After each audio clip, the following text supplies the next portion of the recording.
My sister betrayed me with my husband for a year and a half. My parents knew and covered it up. But I organized her baby shower and exposed everything with 50 slides in front of the entire family. The baby wasn't either of theirs, and left them all broken. I'm 30 years old. I work in digital marketing. And honestly, I need to tell this story because if I don't get it out of my system, I think I'm going to explode. What happened a few months ago basically destroyed my family, my marriage, and my relationship with pretty much everyone I thought cared about me. But you know what? In the end, it turned out that I was the one who came out ahead, even though in the moment it didn't feel that way at all. I guess I should start at the beginning. I mean, by explaining what my family was like. I have an older sister, Cassandra, 2 years older than me, and for as long as I can remember, she was always the family star. I don't know how to explain it without sounding bitter, but it's the truth. Cassandra was the pretty one, the smart one, the one who could do whatever she wanted and my parents would just look the other way or make excuses for her. I was, I don't know, the backup daughter, let's say, the one who got good grades, but nobody celebrated it because it was expected, the one who helped around the house, but it was my obligation, you know what I mean? Meanwhile, Cassandra could come home at 3 in the morning, at 16, and my parents would just say she was social and popular. I'd arrive 15 minutes late and it was a full interrogation. We grew up in Chicago, in a normal house, middle class, you know. My dad worked in finance. My mom was a nurse until she retired like 5 years ago. Cassandra and I always had a weird relationship. Like she was the one in charge and I was the one who followed, basically. When I turned 25, I met Logan at a work conference. He was a graphic designer, super talented, funny, and honestly, I fell in love pretty fast. We got married 2 years later, in a nice wedding, but not ostentatious because we were paying for most of it and wanted to save for a house. Cassandra was already married at that point to Preston, a guy who worked in real estate and made pretty good money. They had a huge wedding that my parents helped pay for, obviously. The first 3 years of marriage with Logan were good, or so I thought. We both worked a lot. We had our small but cozy apartment. We talked about having kids eventually, but weren't in a rush. Cassandra and Preston lived in a big house in the suburbs, like one of those with a huge yard and 3 bathrooms, you know? We went to family gatherings often. Sunday dinners at my parents' house, that kind of thing. Everything seemed normal. I mean, I knew my parents preferred Cassandra, but I'd resigned myself to that years ago. Like it was just something I accepted as part of my life. But then like 8 months ago, in March, I think. Or maybe it was late February. I'm not sure. Everything went to shit. I had gone to my parents' house on a Wednesday afternoon because my mom had asked me to help her with some computer stuff. I don't remember what exactly. Something with her email. Logan was working late that day, or so he told me. So, anyway, I'm there in my dad's study fixing my mom's computer, and I hear my dad talking on the phone in the living room. He had it on speaker, which was weird because my dad never uses speakerphone, and I hear my mom's voice. I thought it was strange because she was literally in the kitchen. Why would they be talking on the phone?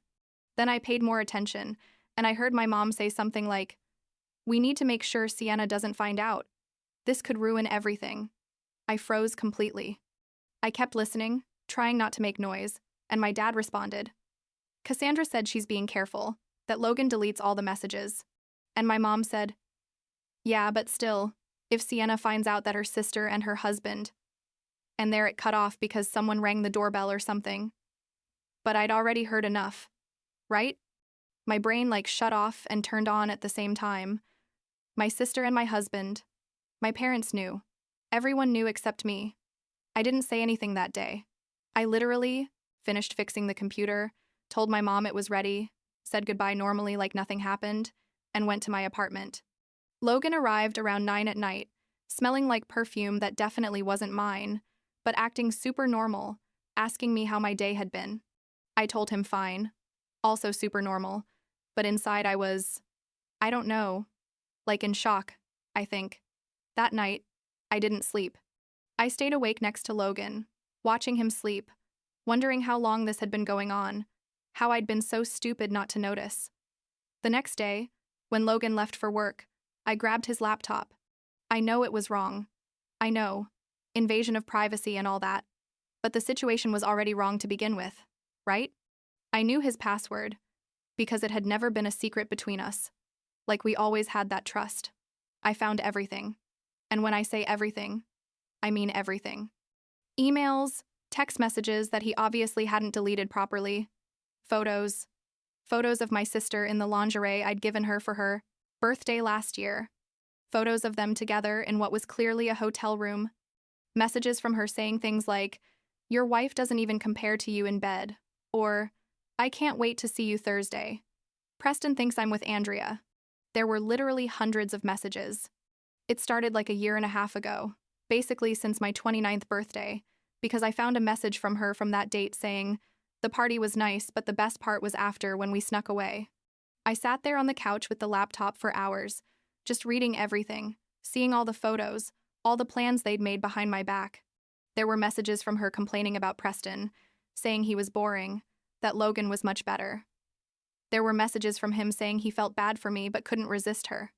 And the worst part, the absolute worst, were the messages between Cassandra and my mom. My mom telling Cassandra to be careful, that I couldn't find out because I'd get dramatic, that Logan was a good man, and these things happened. My mom, my own mother, basically giving my sister permission to sleep with my husband. I didn't cry. It's weird, but I didn't cry in that moment. I think I was too angry to cry. I took photos of everything with my phone, downloaded all the important emails, saved all the conversations. I literally spent the whole day gathering evidence. When Logan got home that night, I acted completely normal again. I asked him how his day had been. We had dinner together, watched Netflix. He had no idea I knew. And I didn't tell him anything because I was already forming a plan in my head. A week later, my mom called me. She said, "Sienna, I need to ask you a favor. Cassandra is pregnant. Isn't it wonderful? And of course, we need to throw her a baby shower. I know you're very good at organizing things. Could you help me plan it?" I told her yes. Sure. Gladly. My mom seemed surprised that I'd accepted so easily, like she expected me to complain or something. But I just said, "She's my sister. Obviously, I'm going to help." What my mom didn't know was that I was thinking, perfect. This is exactly what I need. I spent the next 6 weeks planning the perfect baby shower for Cassandra. I hired the venue she wanted, chose the theme she asked for, did all the decorations in pastel tones, organized the games, the food, everything. My mom was super impressed, telling everyone what a good sister I was. Cassandra was happy too, thanking me all the time, acting like the perfect sister when we were together. Logan went to planning meetings with me sometimes, because my mom insisted he be there for family support. And he and Cassandra would look at each other when they thought nobody was watching. And I just smiled and kept planning. What nobody knew was that I was also preparing something else. I hired a graphic designer, not from Logan's company, obviously, and I paid him like $500 to make me a professional PowerPoint presentation. I gave him all the firsters, photos, all the messages, everything organized chronologically. The presentation was like 50 slides. Super well done, with smooth transitions and everything. It had a section with the messages between Logan and Cassandra, another with the photos, another with my mom's messages approving everything, and at the end it had a slide that said, "Congratulations, Cassandra, not only on your baby but for destroying 2 marriages." Because yeah, I already knew by that point that the baby was probably Logan's, even though she'd told Preston it was his. I also asked my cousin Jade, who's like 22 and super into social media, to come to the baby shower and live stream it on her Instagram. I told her it was so family members who couldn't come could watch it in real time. She thought it was super sweet and happily agreed. What I didn't tell her was that it was going to be the most dramatic event of her life. But, well, she got the best content of her year. That's for sure. The day of the baby shower arrived.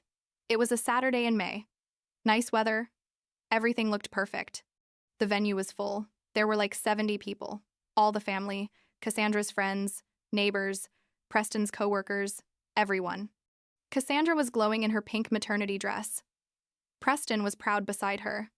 My parents were happy playing the future grandparents. Logan was there too, acting like the supportive brother-in-law. I was in my best dress, smiling, being the perfect sister and organizer. We did all the traditional games first. People ate, laughed, everything was going well. Then came the time for gifts and speeches. My mom gave a speech about how proud she was of Cassandra.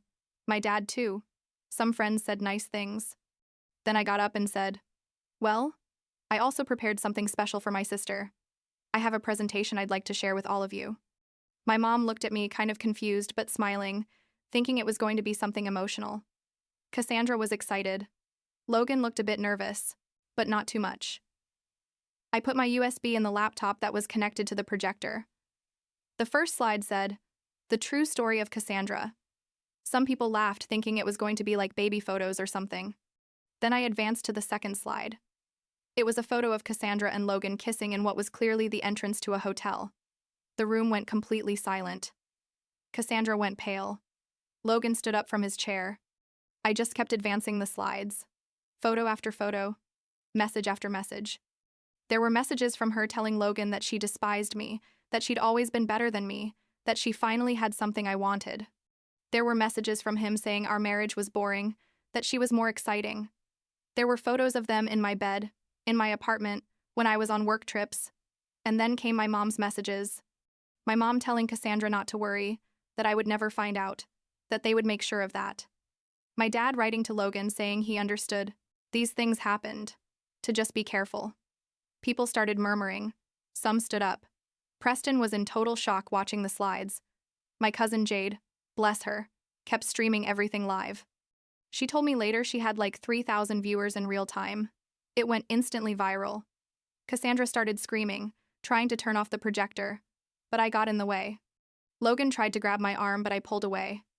My parents just sat there. I think in shock. The last slide had all the details of the affair chronologically. 18 months of lies.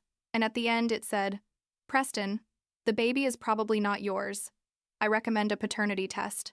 And I signed it with my name. Sienna. The sister who supposedly wasn't going to find out. Preston got up, yelled at Cassandra, asking if it was true. She tried to deny it, but there was too much evidence right there projected for everyone. He grabbed his jacket and left the venue.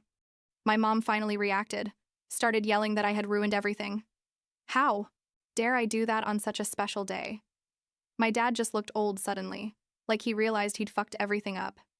Logan tried to talk to me, but I just told him, "I'll see you at home. You're going to pack your things and leave." People started leaving. Obviously, some before leaving told me things like, "You did the right thing," or "You're very brave." Others looked at me like I was the villain for ruining the party. Andrea, who was Cassandra's best friend and was there with her husband Marcus, came up to me and said she was so sorry about what was happening, that she had no idea. I just nodded. Jade finally stopped streaming, came running to me saying, "Cousin, that was the craziest thing I've ever seen. Are you okay?" And honestly, I didn't know if I was okay or not. Like I felt emotionally numb. Cassandra ran out of the venue crying. My parents went after her. Logan stayed a while longer, trying to talk to me, saying we could fix it, that it had been a mistake, all the typical excuses. I just repeated, "Pack your things and leave." That night, I got to my apartment, and sure enough, Logan had packed several suitcases. He went to stay at a hotel, wrote me like 50 messages that night that I just left unread. The next few days were absolute chaos. Jade's video had been shared thousands of times. Everyone in our social circle had seen it. Preston called the next day to thank me, said he'd already contacted a lawyer for the divorce. He told me Cassandra had admitted everything when he confronted her at home after the baby shower, that they'd had problems for years, but he never imagined she'd go that far. I recommended he definitely ask for the paternity test before signing the baby's birth certificate. Cassandra wrote me horrible messages, calling me everything, saying I'd ruined her life, that I was jealous, that I'd always wanted to take what she had. I didn't respond to a single one. My parents called me several times, my mom crying, telling me I'd destroyed the family. How could I do that to my sister, at such a vulnerable time? My dad quieter but equally disappointed in me, like as if I'd been the one who did something wrong. I told them I didn't want to talk to them again and hung up on them. The interesting thing was what happened next with Andrea. Turns out Andrea, after the baby shower, started suspecting, because Cassandra and Marcus, Andrea's husband, had been super close the last year too. Andrea checked Marcus's phone like a week after the baby shower and found that he'd also had an affair with Cassandra. Another affair. At the same time as the one she had with Logan. Andrea called me in tears, telling me she understood perfectly what I'd been through, that Cassandra was basically a predator. I suggested that maybe she should consider that Cassandra's baby could also be Marcus's. Andrea was quiet for a moment and then said she was going to find out. Fast forward like 2 months. Preston had kicked Cassandra out of the house she was living with my parents, 8 months pregnant and completely alone because Logan had cut contact with her after finding out she was also sleeping with Marcus. Yeah, Logan was devastated when he found out he hadn't even been the only one, that Cassandra was basically sleeping with anyone who was available. Karma is real. Like, the baby was born in July. A girl. Cassandra gave her a name. I don't even remember, honestly. Preston, being the decent guy he is, agreed to take the paternity test his lawyer recommended. The results came back like 2 weeks later. It wasn't his daughter. Then Andrea convinced Marcus to take the test too. And surprise, surprise, Marcus was the father. Andrea asked him for a divorce immediately, just as Preston finalized his. Logan tried to get back with Cassandra after the baby was born, like tried to convince himself they could make it work. But when he found out the baby was Marcus's and not his, he left her too. So Cassandra ended up completely alone, with a baby, no husband, no lover, no best friend, living at my parents' house who probably regret having supported this whole situation. I divorced Logan like 3 months ago. It was quick, because he didn't fight anything. I think he was too embarrassed. We split everything we had 50-50. He kept some things from the apartment and I kept others. We sold the apartment and each took our share. I moved to a smaller but more central studio, closer to my work. Honestly, I like living alone. It's weird after years of living with someone, but it's kind of liberating in a way. Preston and I talk occasionally, like we became friends in the middle of all this mess. He's dating someone new, he told me recently, someone from his work who has nothing to do with my crazy family, which I'm happy about for him. Andrea is doing better too. She moved to another city with her kids to start over away from all this. Marcus lost his job because the scandal reached his office. Apparently having a child from an affair with a coworker's sister isn't good corporate image. Who knew? My parents tried to contact me a month ago. My mom sending me a long message about family forgiveness and that they needed my support with Cassandra because she's going through postpartum depression and has financial problems. I didn't respond. I have nothing to say to them. They chose their side a long time ago, and that side wasn't me. Cassandra sent me a message too, saying she needed help with the baby, that she was alone and scared. I deleted it without reading it completely. Jade, my cousin, the one who did the live stream, became like a mini influencer after that. She has like 100,000 followers now, makes videos about family drama, and people love her. She asked me if she could tell the whole story on her channel, and I told her no, that it had been public enough. But I don't blame her for taking advantage of the situation. It really was viral. Last week, I saw Logan at a coffee shop near my office. It was super awkward. He was with a girl. I was alone working on my laptop. We saw each other. He raised his hand like a wave. I nodded and went back to my work. I don't know if he's happy now or not. Honestly, I don't care anymore. That chapter of my life is closed. Do I regret exposing everything at the baby shower? No, not at all. I know a lot of people think I should have handled it differently, that I should have confronted Cassandra and Logan privately, that I shouldn't have involved the whole family. But the thing is, they involved the whole family when my parents decided to cover everything up, when they turned my marriage into a lie with everyone's complicity. I just made sure everyone knew the truth. If that makes me the bad guy, well, that's fine. I can live with that. Sometimes I think about what my life would be like if I'd never overheard that conversation between my parents. If I'd kept living in ignorance. I'd probably still be married to Logan. Probably still be the ignorant and compliant sister everyone expected me to be. But I also think you can't live a real life based on lies, you know? And, at the end of the day, I preferred the painful truth over fake happiness. Now I'm focusing on my career, on getting to know myself again outside the context of being someone's wife or someone's sister. I started therapy 2 months ago, which is helping quite a bit. My therapist says what I did was an act of reclaiming my agency and power in a situation where both had been taken from me. I don't know if I completely agree with that deep interpretation, but it sounds good. The truth is, I don't know what's going to happen with Cassandra long term, or with my parents, or with that whole part of my family. I guess they'll go on with their lives as they can, and I'll go on with mine. I've been going out more with friends, meeting new people, like rebuilding my social life without all the toxicity my family brought. It's weird, but it's also refreshing. I'm not, I'm going to lie and say I'm completely fine or that I'm over everything. There are days where I still feel angry. Days where I think about all the time I wasted in that fake marriage, all the times my parents chose Cassandra over me. But there are also days, like today, where I feel okay, like not necessarily happy, but okay, at peace with my decisions. And that's enough for now, I guess.